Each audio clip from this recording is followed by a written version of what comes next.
Publicado em Paris, em 18 de abril de 1857, o Livro dos Espíritos é o marco inicial de uma nova fase da evolução humana. O Espiritismo baseia-se na solidez deste livro, na credibilidade e sabedoria de suas fontes espirituais, na pureza de sua moral evangélica, nos meios de transmissão mediúnica e na coerência de suas revelações. A característica essencial de qualquer revelação tem que ser a verdade. Revelar um segredo é tornar conhecido um fato. Se é falso, já não é um fato e, portanto, não existe revelação.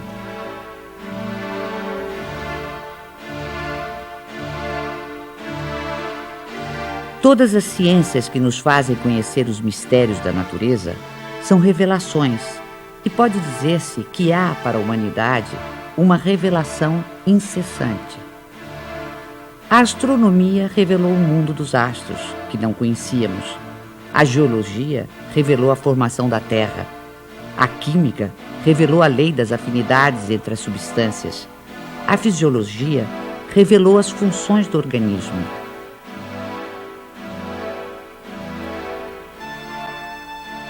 Copérnico, Newton, Galileu, Laplace e Lavoisier foram reveladores. O Espiritismo, dando-nos a conhecer o mundo espiritual que nos cerca e, por conseguinte, o nosso destino depois da morte, é uma verdadeira revelação na acepção científica da palavra. A revelação espírita é de origem divina e de iniciativa dos espíritos, sendo a sua elaboração fruto do trabalho humano.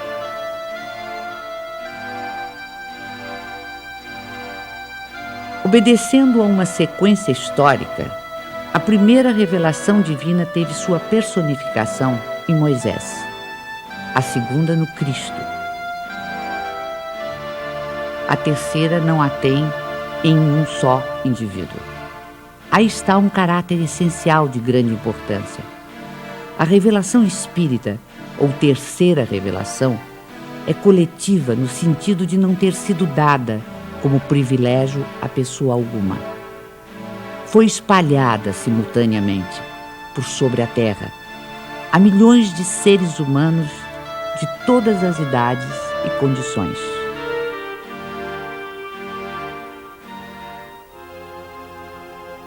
As revelações de Moisés e de Cristo, sendo resultado do ensino pessoal, apareceram num só ponto em torno do qual a ideia se propagou pouco a pouco.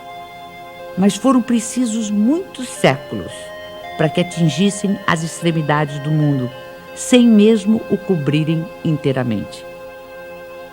A revelação espírita, não estando personificada em um só indivíduo, surgiu simultaneamente em milhares de pontos diferentes, que se tornaram centros ou focos de irradiação. Se o Cristo não disse tudo quanto poderia dizer, é que julgou conveniente deixar certas verdades veladas, até que os homens chegassem ao estado de compreendê-las.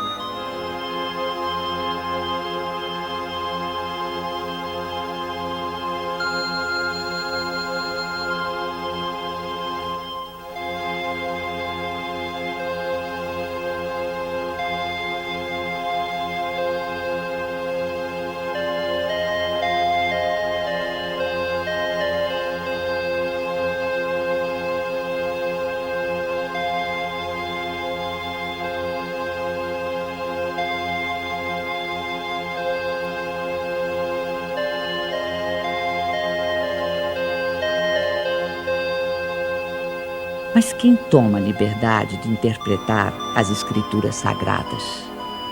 Quem tem esse direito?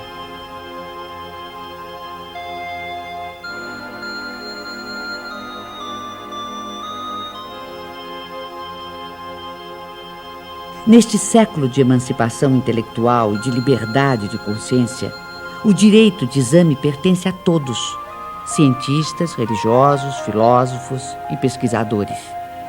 Os homens, cada vez mais esclarecidos, à medida que novos fatos e novas leis se forem revelando, saberão separar da realidade os sistemas utópicos. Ora, as ciências tornam conhecidas algumas leis. O Espiritismo revela outras.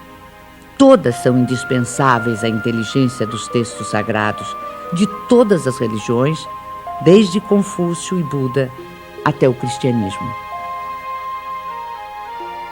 Um último caráter da revelação espírita é que, apoiando-se em fatos, tem que ser, e não pode deixar de ser, essencialmente progressiva, como todas as ciências de observação. Caminhando de par com o progresso, o Espiritismo jamais será ultrapassado. Se uma verdade nova se revelar, ele a aceitará.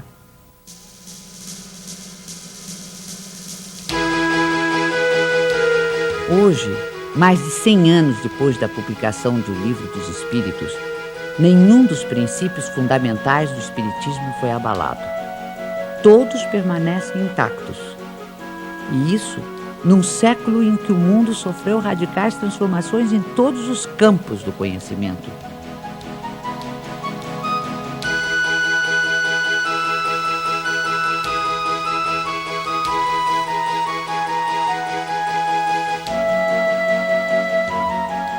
O que se pode observar é que o desenvolvimento da ciência se processa justamente na direção dos princípios espíritas. O exemplo mais recente está nos jornais. Depois do átomo e de todas as suas subdivisões, os cientistas acabam de dar mais um passo no estudo do microcosmo. Agora, com o anúncio oficial da descoberta do top quark, a partícula mais fundamental da matéria. Esta conquista científica, que ajudará a entender planetas, estrelas, galáxias e a própria vida, vem confirmar ensinamentos que já nos haviam sido antecipados pelo capítulo 2º do Livro dos Espíritos, sobre os elementos gerais do universo e as propriedades da matéria.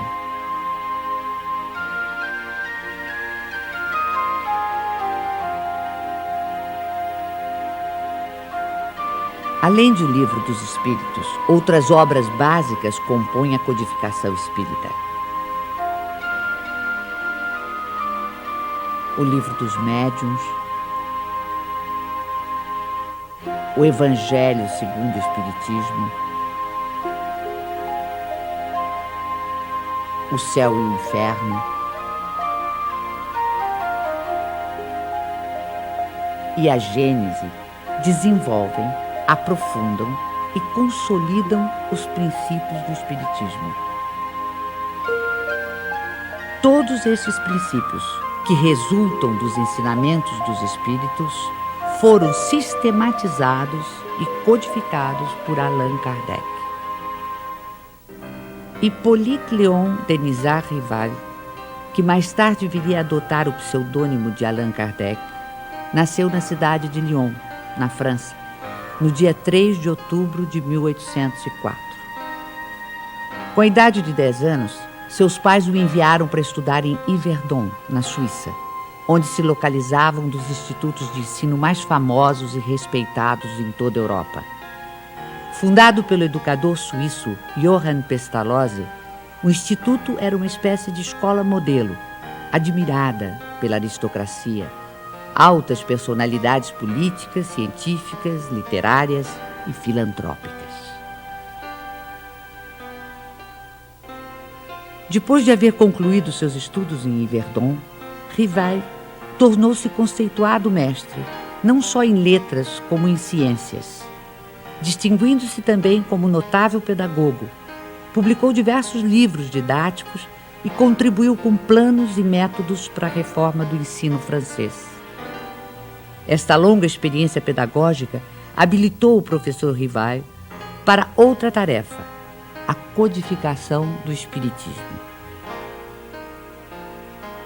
Aos 65 anos incompletos, vitimado por um aneurisma, Allan Kardec faleceu em sua casa enquanto trabalhava. 31 de março de 1848.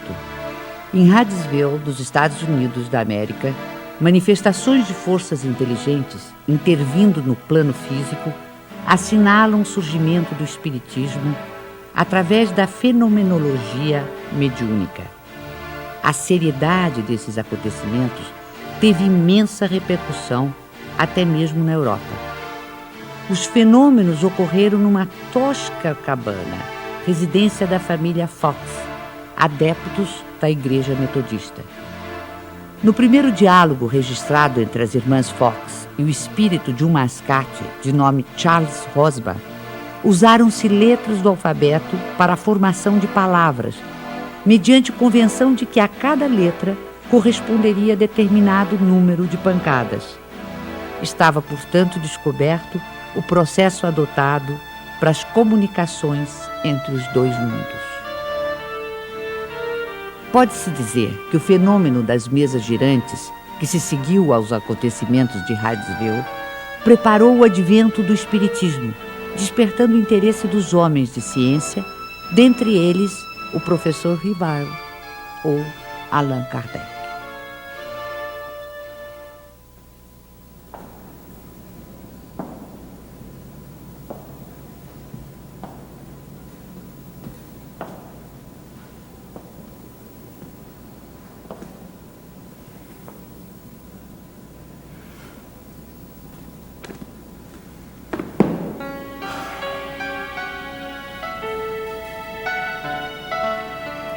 Foi em 1854 que pela primeira vez ouvi falar das mesas girantes.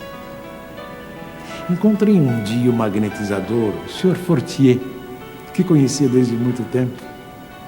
Disse-me ele que já não eram somente as pessoas que podiam se magnetizar, mas também as mesas, conseguindo-se que elas caminhassem e girassem à vontade. O fato não me pareceu radicalmente impossível.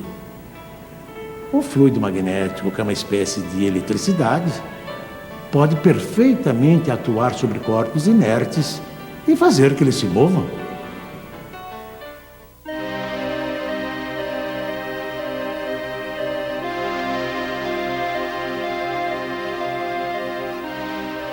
Algum tempo depois, encontrei-me novamente com o Sr. Fortier, que me disse ter um fato muito mais extraordinário.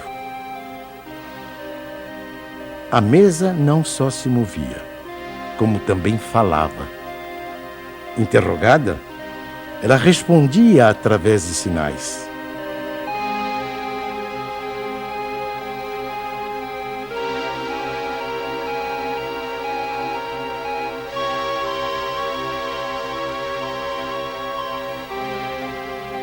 Eu estava, pois, diante de um fato inexplicado, aparentemente contrário às leis da natureza e que a minha razão repelia.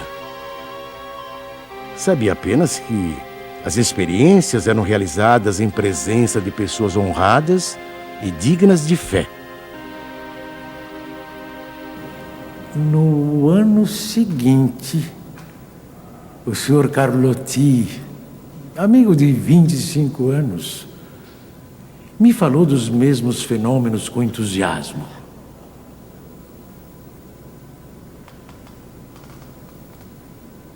Foi ele o primeiro a me mencionar a intervenção dos espíritos. E me contou tantas coisas surpreendentes que, longe de me convencer, me aumentou as dúvidas.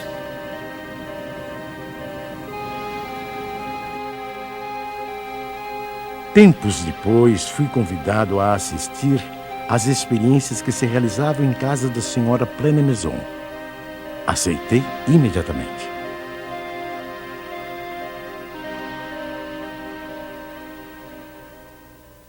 Foi aí que, pela primeira vez, presenciei o fenômeno das mesas que giravam, saltavam e corriam.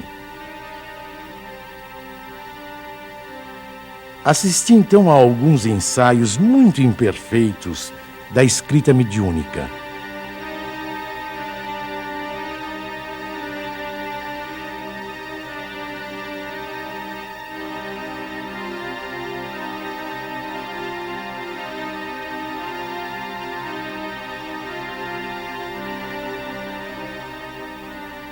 sem dúvida, havia ali um fato que necessariamente decorria de uma causa.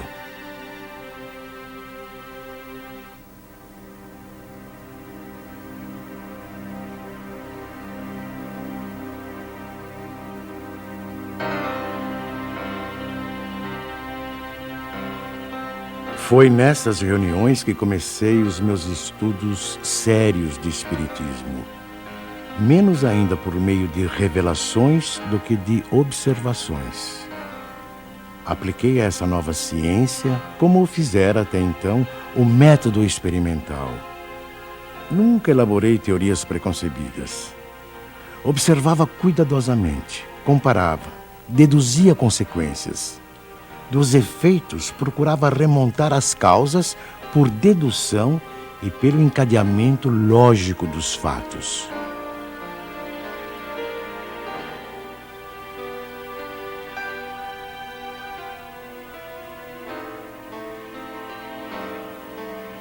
Um dos primeiros resultados que colhi das minhas observações foi que os espíritos, nada mais sendo do que a alma dos homens, não possuíam nem a plena sabedoria, nem a ciência integral. O saber de que dispunham se limitava ao grau que haviam alcançado de adiantamento. A opinião deles só tinha o valor de uma opinião pessoal. Esta constatação me preservou de acreditar na infalibilidade dos espíritos e me impediu de formular teorias prematuras, tendo por base o que fora dito por alguns deles.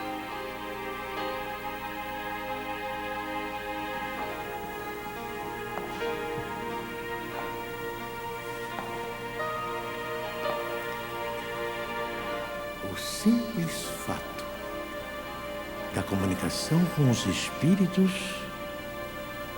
dissessem eles o que dissessem, provaria a existência do mundo invisível ambiente.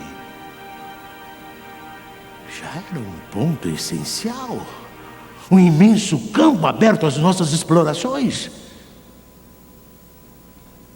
O segundo ponto, não menos importante, é que aquela comunicação permitia que se conhecesse o estado desse mundo, seus costumes, se assim podemos nos exprimir.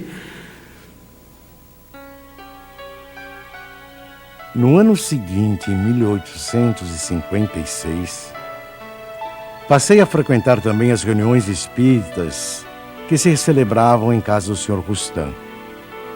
Eram sérias essas reuniões e se realizavam com ordem. As perguntas fúteis haviam perdido todo atrativo para a maioria das pessoas. Quanto a mim, ia obtendo a resolução dos problemas que me interessavam, do ponto de vista da filosofia, da psicologia e da natureza do mundo invisível. Levava para cada sessão uma série de questões preparadas e metodicamente dispostas. Pouco a pouco, as sessões iam assumindo caráter muito diverso. Entre os assistentes contavam-se físicos, matemáticos, estudiosos e cientistas das mais diferentes áreas do conhecimento humano. Todos formulando perguntas, aprofundando temas e questões.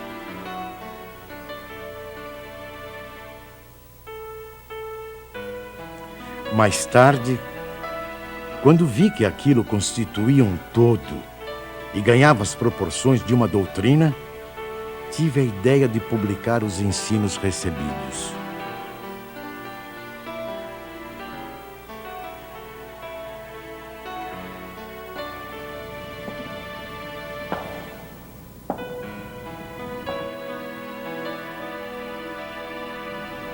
O meu trabalho, em grande parte, já estava concluído e tinha as proporções de um livro. Mas eu fazia questão de submetê-lo ao exame de outros espíritos, com o auxílio de diferentes médiuns. Mais de 10 médiuns participaram do trabalho. Da comparação e da fusão de todas as respostas coordenadas, classificadas, e muitas vezes retocadas no silêncio da meditação, foi que eu organizei a primeira edição de O Livro dos Espíritos.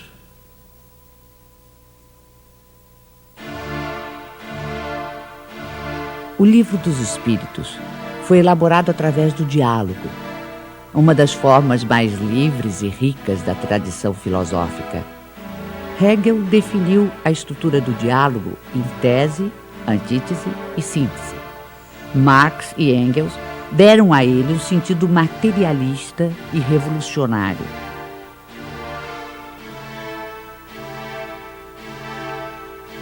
Em vez de enfatizar as contradições, os conflitos e as lutas dos opostos, a dialética espírita prefere a compreensão, a união dos contrários, o entendimento que conduz ao progresso. Pela primeira vez surge uma comunicação como esta. O mundo do desconhecido se vai revelando ao ser humano, que passa a poder avaliar, de modo objetivo e racional, o sentido maior de sua existência terrena, a importância do cumprimento das responsabilidades assumidas, a finalidade do aprendizado individual e coletivo para o aperfeiçoamento de todos e de cada um, sem exceção.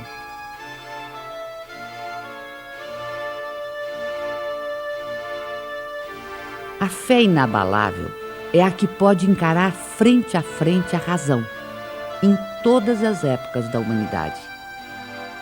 É aí que reside a principal força do Espiritismo. Força que não fica apenas circunscrita ao plano filosófico, mas que também se estende aos planos científico e religioso. Científico, porque o Espiritismo é uma ciência que demonstra experimentalmente a existência da alma e sua imortalidade. O diálogo ou intercâmbio mediúnico entre o mundo espiritual e o mundo corporal vem abrir uma nova era nos estudos espirituais.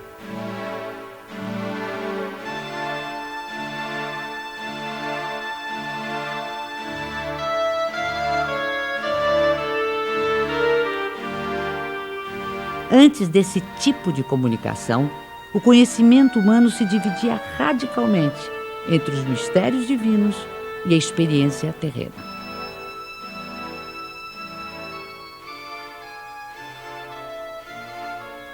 A dialética espírita modifica essa ordem de coisas, mostrando a possibilidade de tratarmos os temas espirituais através da mesma razão que aplicamos às questões materiais. Assim, o Livro dos Espíritos se apresenta como um marco definitivo. Antes dele, tínhamos o espiritualismo utópico. Com ele, e depois dele, dentro dos ensinamentos da doutrina, temos o espiritualismo científico.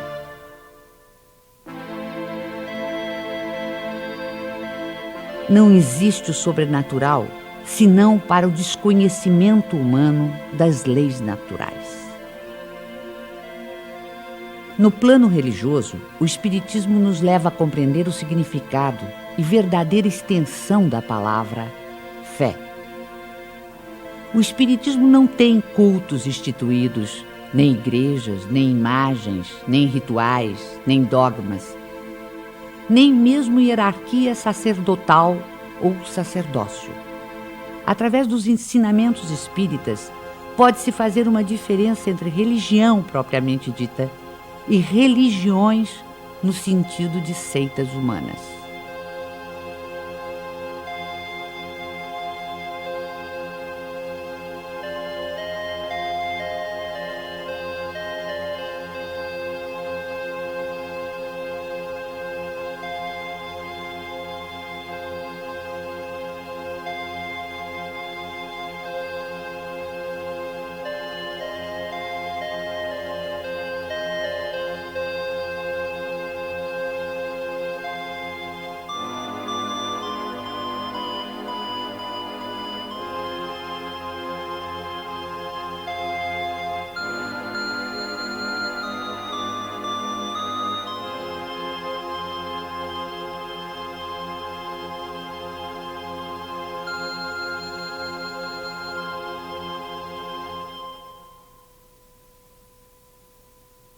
Em vez do culto, temos a prece, que é o mais belo dos diálogos, o mais íntimo, o mais simples e, ao mesmo tempo, o mais sublime. Pela prece sincera, pensamos em Deus numa evocação de pedido, de agradecimento ou de glorificação.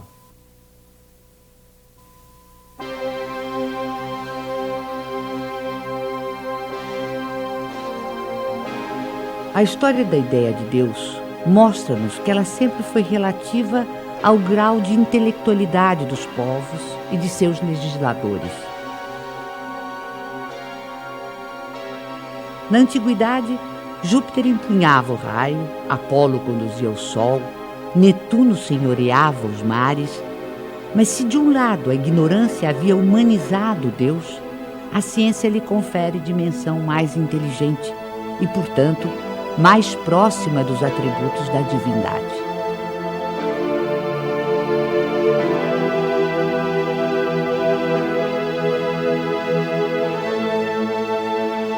Racionalmente não é possível admitir um efeito sem causa. Olhando o universo imenso, a ordem e harmonia a que obedece a marcha dos mundos inumeráveis, olhando ainda os seres da natureza, o reino vegetal e os minerais, com suas admiráveis variedades,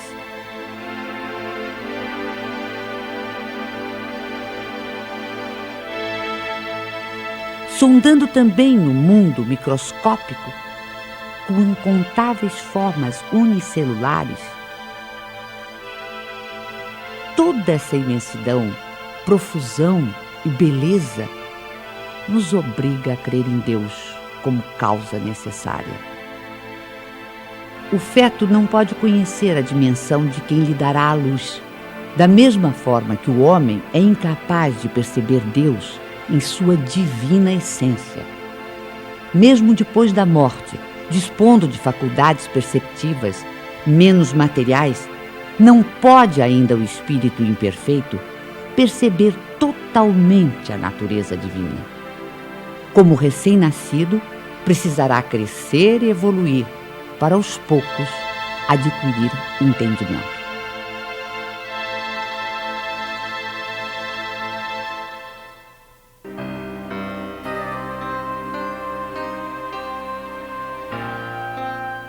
No estágio evolutivo em que se encontra, é pelo sentimento, mais do que pelo raciocínio, que o homem pode compreender a existência de Deus.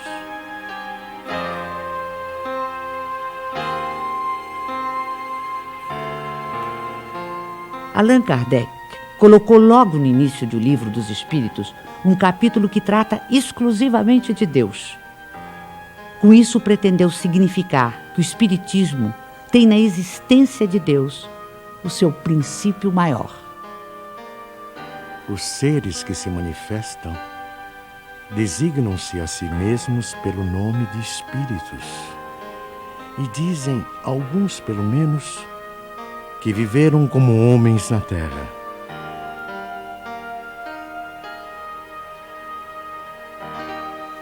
Os principais ensinamentos que eles nos transmitiram. Deus é eterno, imaterial, imutável, único, todo-poderoso, soberanamente justo e bom.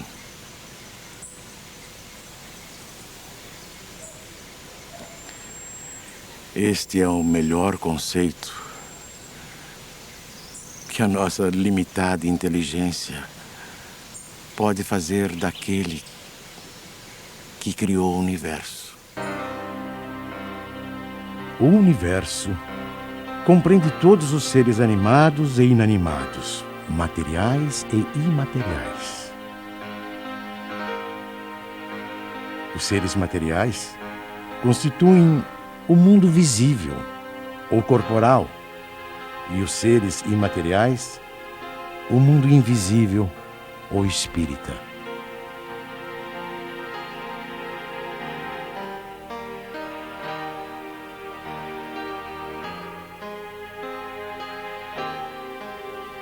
O mundo espírita é o mundo normal, primeiro, eterno. O mundo corporal é secundário. Poderia deixar de existir ou nunca ter existido, sem alterar a essência do mundo espírita.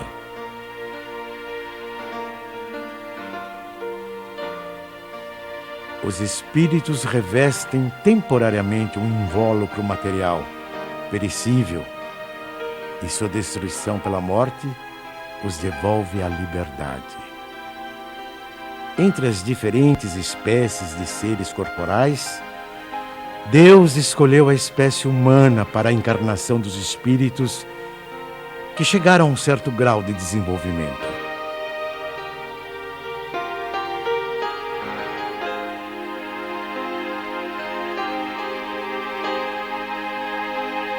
A alma é um espírito que encarnou e, portanto, um ser imaterial e individual que reside em nosso corpo e a ele sobrevive. Antes de se unir ao corpo, a alma é um dos seres inteligentes que povoam o mundo invisível. Ao revestir temporariamente o invólucro carnal, a alma adquire as condições materiais para se purificar e se esclarecer. A união da alma com o corpo começa na concepção, mas só se completa com o nascimento. O homem tem assim duas naturezas. Pelo corpo, participa da natureza dos animais, dos quais possui os instintos e o mesmo princípio vital. Pela alma, participa da natureza dos espíritos. O perispírito é uma espécie de laço semimaterial que une corpo e espírito. É preciso que seja assim, para que os dois possam se comunicar um com o outro. A morte é a destruição da parte mais grosseira. O espírito conserva o corpo etéreo, invisível para nós no seu estado normal, mas que ele pode tornar eventualmente visível e mesmo tangível, como se verifica nos fenômenos de aparição.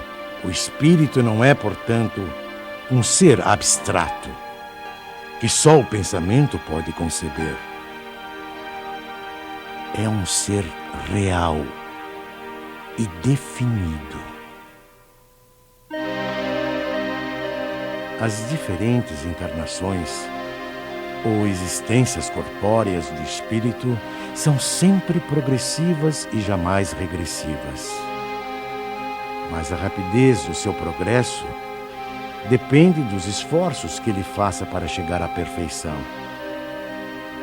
A vida terrena seria assim uma espécie de escola, em que os alunos, embora nunca regridam às séries anteriores, são obrigados a repetir de ano até compreenderem o que lhes foi ensinado.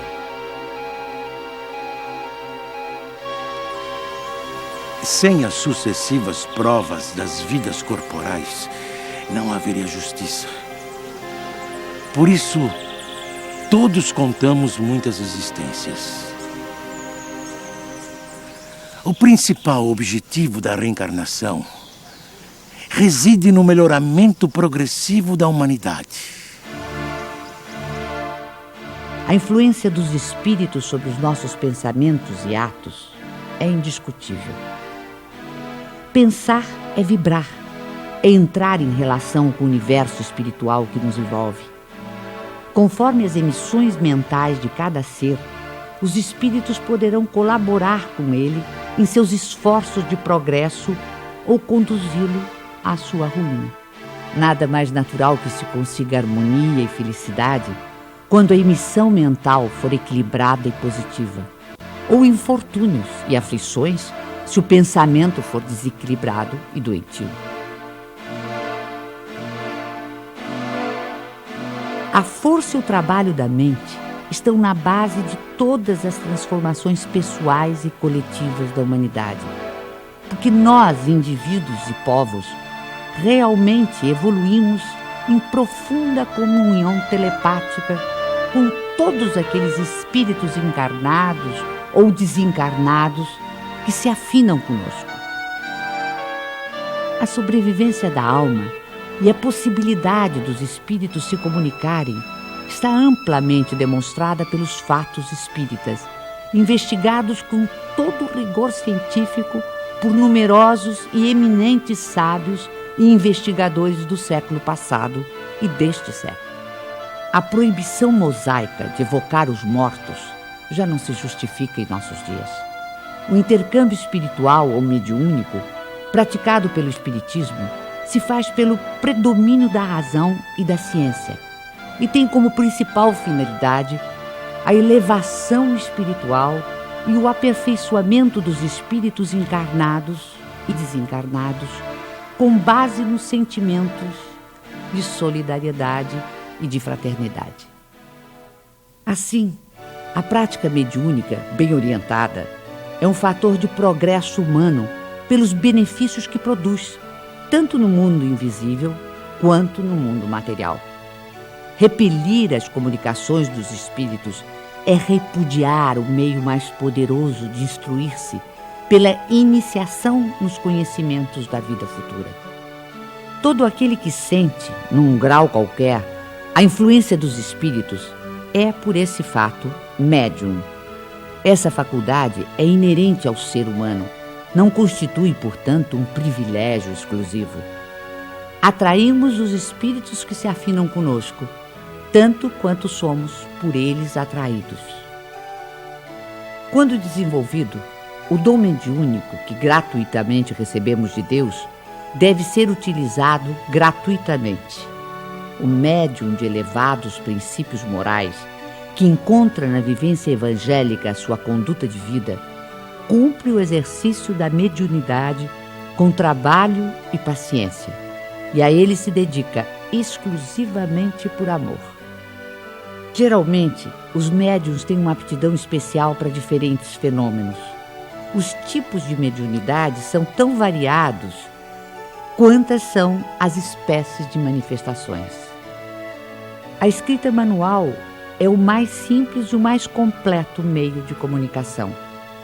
É por este meio que os espíritos revelam melhor sua natureza e o grau do seu aperfeiçoamento ou de sua inferioridade.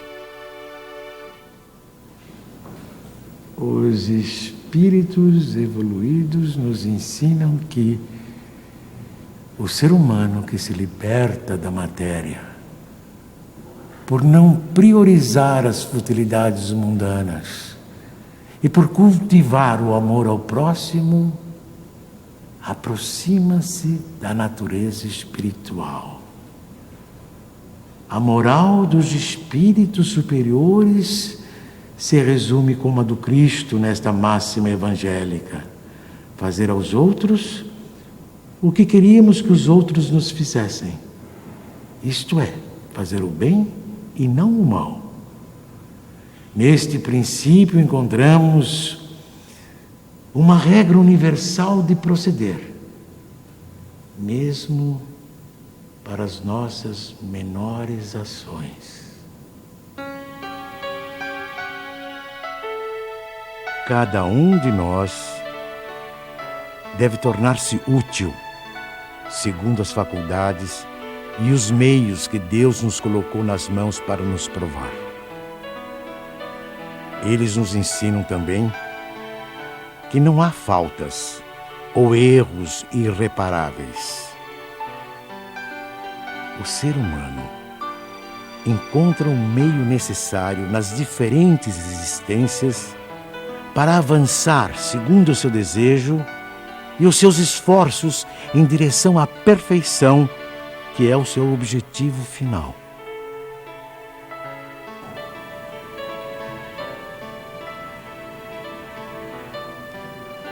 Este é o resumo da doutrina espírita, como ela aparece no ensinamento dos espíritos superiores. O Espiritismo, que apenas acaba de nascer, ainda é muito pouco compreendido em sua essência por grande número de adeptos. Mas posso imaginar uma associação ou sociedade em que seus componentes se reúnam com o propósito de se instruírem e não na expectativa de presenciarem fenômenos extraordinários. Uma associação indissolúvel, onde haja confiança mútua e recíproca benevolência. Uma associação que exclua o constrangimento que nasce da suscetibilidade, do orgulho que se irrita à menor contradição e do egoísmo que só se interessa por si. Esses grupos, correspondendo-se entre si, visitando-se, permutando observações, podem, desde já, formar o núcleo básico que um dia reunirá todas as opiniões, unindo os homens no mesmo sentimento de amor e de fraternidade cristã.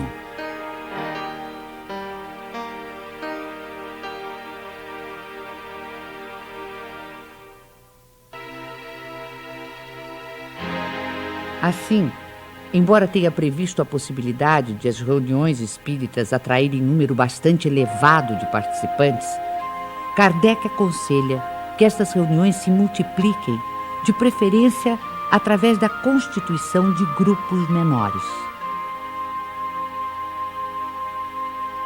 Espalhados por todo o mundo, os centros espíritas constituem-se em abençoadas escolas.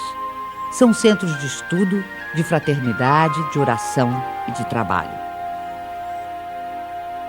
Pelo volume de obras que realizam, tornaram-se também verdadeiras instituições sociais e assistenciais, que têm sempre presente o espírito do núcleo básico de que nos fala Kardec. Núcleo de amor, onde o aperfeiçoamento individual é prioritário, porque leva naturalmente ao aperfeiçoamento do grupo social e da humanidade. Nosso sistema planetário não ocupa senão um ponto ínfimo do universo, situado quase no final da Via Láctea, uma galáxia onde existem aproximadamente 40 bilhões de estrelas, algumas tão grandes que uma só toma espaço igual ao ocupado pelo nosso Sol e quase todos os planetas em sua órbita. Uma das galáxias mais próximas, a nebulosa de Andrômeda, dista do nosso sistema solar cerca de 680 mil anos-luz. Ora, se o universo tem tais dimensões e se o número de planetas existentes conta-se pela ordem de trilhões ou mais, seria ingenuidade supor que apenas a Terra seja habitada por seres racionais. Segundo o Espiritismo, nos mundos que gravitam no espaço infinito, outras humanidades, em vários graus de adiantamento, encontram habitação adequada ao seu avanço.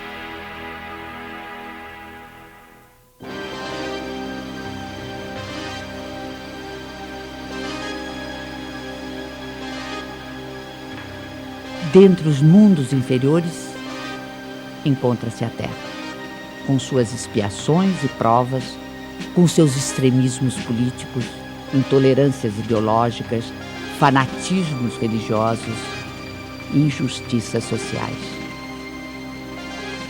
Aqui, seus habitantes levam uma vida instável, de lutas e trabalhos penosos, com mais momentos de infelicidade do que de alegrias.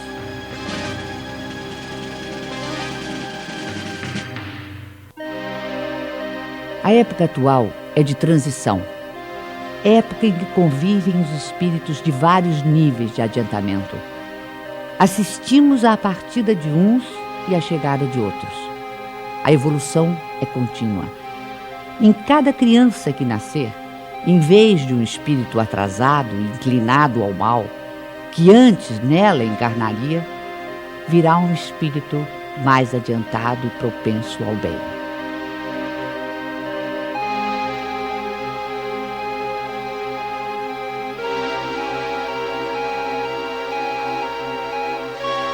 Por meio do trabalho ético e humanitário, combatemos nossos orgulhos e egoísmos.